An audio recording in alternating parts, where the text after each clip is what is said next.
Wake up call. It's time for Friday the Fuzz. First, let's do the password real quick. We had the 5 passwords of the week. I believe it was Vessel. We had Luxury. Monday, yeah. Luxury was Tuesday. Today was Club. Was it Water? Was yesterday. Water was yesterday. And Wednesday was Leisure. Leisure.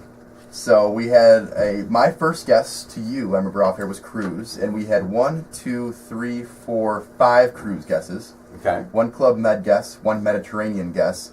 And then 3 correct guesses, which was? Yacht. And that was the clincher today.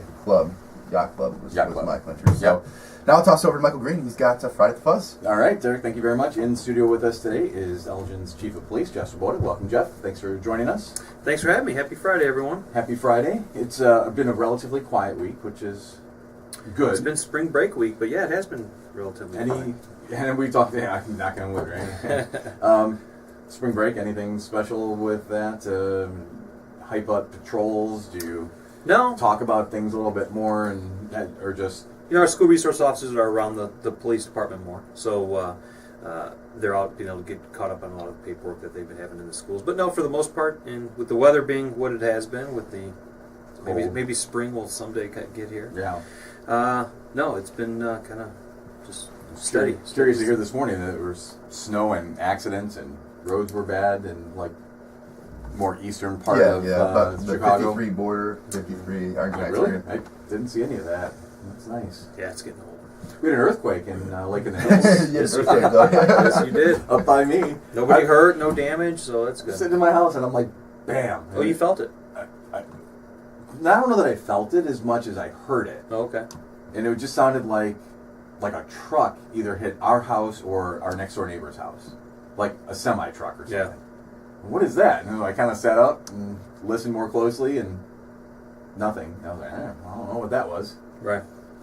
Minutes later, we get the U.S. Geological Survey posting up on Facebook the 2.9 earthquake in Lake in the Hills. I'm like, geez. Yeah, we had one in Elgin not too long ago. I felt 2013, heard that one. I think it was was kind the of middle of the one. night or something. Yeah, that was a 3.8. 3.8. Yeah. All right. Yeah. So you've got a couple things coming up we want to talk about. First off, I guess we'll kind of start. You had on Monday, I believe it was, celebrated some anniversaries for the Elgin Police Department, and I don't know. Like you said, there's a lot of people. I don't know. There's a lot. We probably won't go through each of the them, names, but we probably had 10 or so that showed up for the celebration in our roll call room. And people, some celebrating 10 years, some celebrating 20 years. And it was just a nice time to get together and thank people for the number of years of service that they give to this community. So it was one of our recent goals that we changed a few years back, kind of streamlined all of our goals for the department, but one of them we actually made a goal of ourselves and making sure that we become the best police officers we can be, that we recognize good work, that we recognize the number of years people work for the city. And actually the city manager started something probably going back maybe 5, 6, maybe a little even longer than that ago, where we're going to start doing those types of things. And actually he shows up at the award ceremony and celebrates with it. He wasn't able to make this one, but generally speaking, we kind of do it up a little bit. So then we get some pizzas and just tell people thank you. So it was a nice day to have tell everybody thanks for the hard work they've done for the number of years. And the same day that you're celebrating as many as 20 years on the force, you also bring in somebody brand new. Yeah, we try to line these up as best we can. If we can make it one celebration, we do. But otherwise, we had 2 different ones. But again, same place, and they're able to, many of the same people attend both ceremonies. But Raul Lara was just sworn in. I think it's badge 414. And it doesn't mean anything to the people listening probably, but to a lot of the officers, and especially the retired officers, it means a lot. He became friends with one of our retired officers, Officer Desenfants, and he showed up for the celebration. And did that officer used to have that badge? Not number? that badge. Okay. No, we don't. A long do badge time ago. Get repeated? No. Every once in a while, there's that discussion, and under me, we won't do it. And they didn't. We haven't done it, I think, since like the 70s or something. But they used to. The most senior person would eventually move down to become badge number 2. I think the chief was always the badge 1, but we have got a few of the badge 2. In fact, one of the officers still comes to some of our celebrations, was badge 2 for a while. So I think it was somewhere in the 70s or so where they stopped doing it, and now it's the badge you have is the badge you keep forever. So we've had people. I've worked with badge number, in the the 20s and 30s, so going back 20 years ago. So it had been about, like I said, the 70s or so where he stopped doing it. So the 414, does that indicate then that there have been 413 officers prior? Mm-hmm. Okay. Yeah, going back, but then again, there were some repeats. There were repeats before, right? So over the past, in the past, say, 30 years, there's been 400.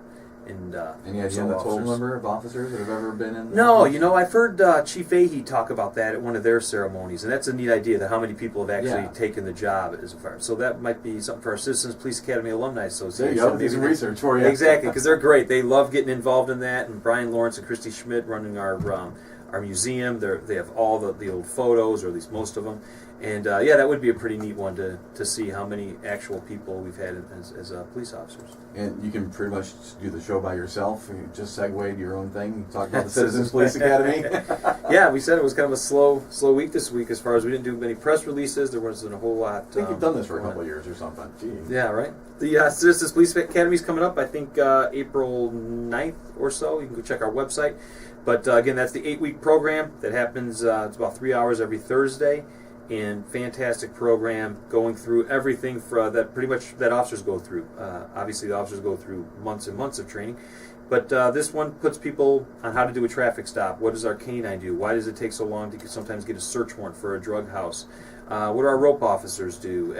Pretty much everything that goes on within the police department, we're able to spend a little time. They go down and do our shoot, don't shoot scenarios down in our basement, and then we also have our live range that they're able to shoot on as well. So it's a great program. I believe there's still a few openings. Our Citizens Police Academy for senior citizens, that one is full. Sherry just told me yesterday that one's already booked.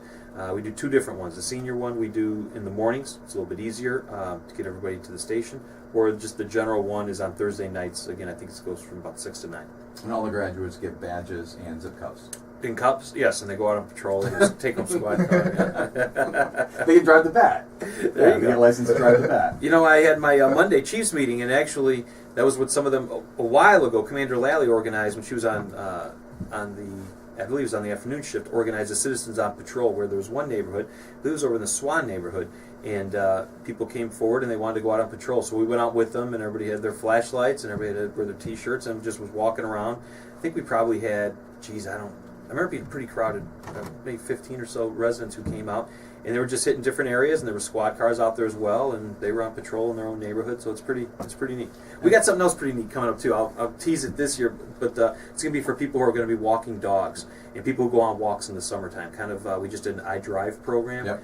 Now we're looking at doing some for people who walk Elgin a lot, and what they can do as they're out walking, and how they can get in touch with the police immediately, what they can look for, whether it's everything from crimes going on to code violations to sidewalk issues to people not picking up after their dogs. So we're kind of James Rod, Christy Hilton are really kind of spearheading this, and Matt Siselzik are going to be getting that one going. So more to come on that. You had an interesting post the other day, or it was shared from, I believe, one of the local newspapers about your peer jury program. Yeah. And I didn't even know this was a program that existed. Can you talk about the peer jury and maybe how to join the next time? Yeah, it's something that we've been doing in the police department going back a long time, and then it stopped for a while. And just different priorities, staffing, a lot of things. And once we got our Explorers up and running a few years back as well, peer jury followed. And Sergeant Gary Neal, and as the paper talked about, Detective Marabellis really running it. I know Sally Gagne from the Major Investigations Division as well works on it.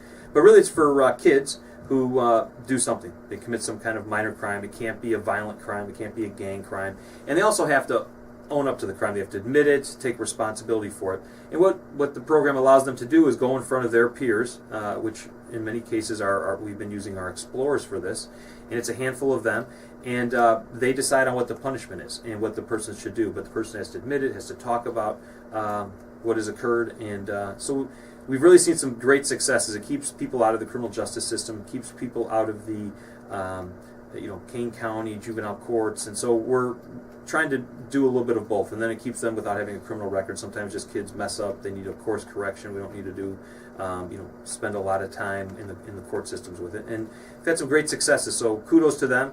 Kudos to Gary and Jamie and Sally. They've really been running with it, and it's been paying some big dividends. These kids then appear in front of a jury of other kids? Of their peers, the peer jury, right? But yeah, it's of other kids. And they have to basically. Is there something that the jury then will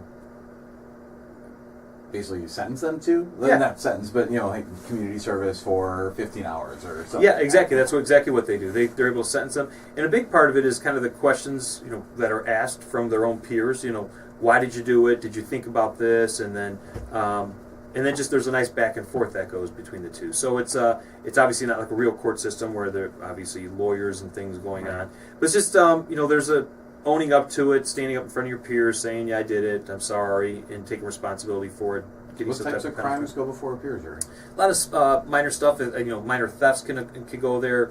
Damage to property. I was thinking like graffiti. Yeah, exactly. Minor. Mm-hmm. First time offender, and it's generally just we don't let people go back to peer jury. Obviously, it's a kind of you made a mistake. Here you go. It's not the end of the world. You don't need a criminal record. You just need to own up to it, pay for anything that you've damaged or stolen, or get it back to the person. Do your community service or whatever the end result is, and then move forward and hopefully not have any kind of recidivism where we see them back. And I think it's worked well. I don't, but I know that Jamie in the article, I think, even made a quote about it, that the numbers of people that we see them once. It's kind of enough to be scared, kind of a little bit of a scared straight. You're down at the police department, you're embarrassed, you're in front of your peers. All of that goes on, and then hopefully the parents have to own into it as well. It can't be something that the kid wants to do and the parent doesn't want to do. So it's a joint effort, and really what we're just trying to spend a lot of our time on, it kind of goes in line with our entire philosophy we're doing at the police department. It's not just arrest our way out of places, send people to jail, overbooked the jails constantly, or people getting very short sentences because there's no room. It's if we could solve a problem, get people on the right course, that's the absolute best way to do it. We've got security through surveillance, and we're just about out of time. If you can talk about that. That's coming up April 18th, and then you just finished or you have coming up an evidence class, right? No, we just finished it. That was Saturday. It was a great class. Our evidence technicians put this on. Lieutenant Schussler from our midnight shift was the one kind of spearheading this, as well as our ETs, our evidence technicians. So for people that like watching CSI and stuff like that, this is for them. Yep. What's real? How to show up? Then they staged some crime scenes, and we had a mannequin inside a car, and obviously we told them, okay, the mannequin is deceased, and how would you go about it? And here's what you do. Here's how you collect fingerprints. Here's how we identify the person. Here's how footprints leading up to it, blood splatter, everything that they go through. And then if you see the pictures online, there are actually a lot of great pictures. They're all sitting at their class and they're going through and they're dusting something for fingerprints. That's awesome. So it just shows exactly what we're doing. So again, kind of all these things really kind of blend together, because our what we're really trying to do is make sure people understand what we're doing. There's a small percentage of what policing is that needs to be secret, and that's usually the information we have when something's going on. But the general things of what we're doing on a day-to-day basis, why we do it this way, what capabilities we have, there's no real secrets. And so we're always trying to get the Elgin community involved in what we're doing. So this is I don't know of any other program like this, but I haven't researched it, so somebody else may have it. But when I heard it and they brought up the idea, I thought, man, that's a great idea. And we had a packed house, and it was, I think, probably between 20 and 30 people, and it was selective people who've already been through our Citizens Police Academy, because we wanted to kind of see what worked and what didn't work. It was kind of a pilot program. So that was that one. And then lastly, we talked about security through surveillance. That's coming up in April. The Technical Investigations Unit, run by Jim Bisegli, they're going to be teaching people how to put cameras in their house, what type of cameras they should have, ideas with lighting. Also, businesses come and they also learn, where they should have their cameras, the technology for that. If we need something, how do we get that technology to the police department? What do we do when we have a video of a shoplifter? How do we get that out? Really just a lot of things going on. Our investigations unit's also using it proactively. We've talked about things like leads online and making sure that people are using technology for various ways, and it's been a great program. We've had rave reviews with it, so it's been awesome. So that's coming up as well in April. And I just got something from Sherry Asherburn, wants me to remind there's a fashion show coming up. Yep.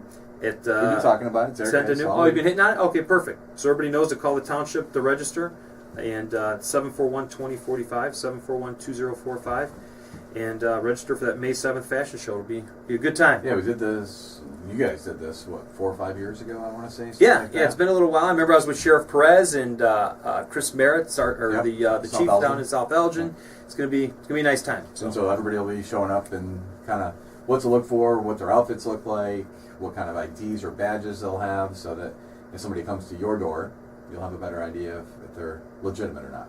And that's the key. Yeah, we're seeing so many of these scams, and hate to say that they're getting smart, but some of these scams they're not just knocking on the door and bum rushing people or just the old hey you got to see your faucet. Many times they have followed legitimate trucks and then the truck is parked in front of someone's house, but they're at your neighbor's house. Yeah. And then they walk up, so then the person says, well, my truck's right there. And then you see the truck, you see the big sign on the side of the truck, you're like, oh, yeah, of course. I mean, they wouldn't be able to have that truck if they weren't here. And so it's just a matter of reminding people that they have a right to absolutely ask for identification. If they're even unsure a little bit, call us. Call the police department, call 311. Either way, they can get us out there because too many scams are going on, too many specifically of our seniors, but it's many people that are just getting, sometimes their life savings or a big portion of their life savings has been stolen from them, and these thieves are, that's all they do, is all they think about, is how they can steal from us. So we need to be vigilant on the other end as well. And so this is a great program that we're going to be putting on. Anything that we've missed that you want to talk about before we head out? No, have a happy, well, maybe a little bit, not a little bit, but our academy is graduating today. So we're going out there. There's a large group of us. I'm actually giving the keynote address for the academy graduation, Suburban Law Enforcement Academy. There'll be probably 50 or 60. No, just they move it around. Different chiefs do it different times, and 50 or 60 graduates. I think, and we have 5 out there. So we're bringing all of our recent people. So we're going to have all 10, 11 of our new officers back in house. We're very excited, and so they'll be hitting the street here shortly. They start doing ride-alongs, pretty much, right? To start with the FTO program, first month is a lot of ride-alongs, and then by the end of the 3rd, 4th month, they're on their own. So it's some really bright men and women that we hired. So I'm very excited to get everybody back here in the police station. Awesome. Have a great weekend. Stay safe. Stay warm. You guys do the same, and spring break. Enjoy the last of it. It's got to be coming, right? It's got to be 25 right now. Our golf courses are open though, so just remember that. All right, Chief Jeff Swoboda with us. Thank you very much again, and have a great weekend. Thanks, guys. Have a good week. You're listening to AM 1410, WRMN. And Elgin.